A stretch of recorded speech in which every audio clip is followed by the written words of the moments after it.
भरधाव वेग, अचानक फुटलेला टायर आणि थेट लोखंडी बॅरिगेट्सवर धडकलेली कार. अमरावती नागपूर राष्ट्रीय महामार्गावर शिवण गावालगत सावडी परिसरात दुपारच्या सुमारास घडलेला एक भीषण अपघात. प्राप्त माहितीनुसार अमरावतीच्या दिशेने भरधाव वेगात जाणाऱ्या चारचाकी वाहनाचा समोरील टायर अचानक फुटला.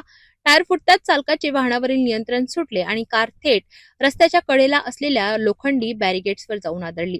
धडकेची तीव्रता इतकी जबरदस्त होती की गाडीचा पुढील भाग खाली झुकला तर इतर मागील भाग हवेत उचलला गेला.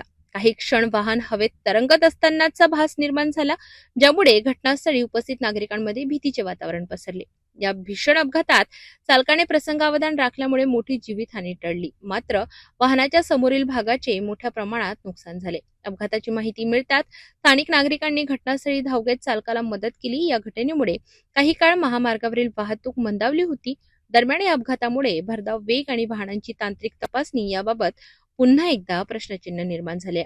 सुदैवाने या अपघातात कोणतीही जीवितहानी झाली नसली तरी या घटनांमुळे वेगावर नियंत्रण आणि वाहनांची नियमित तपासणी किती महत्वाची आहे हे पुन्हा अधोरेखित झाले.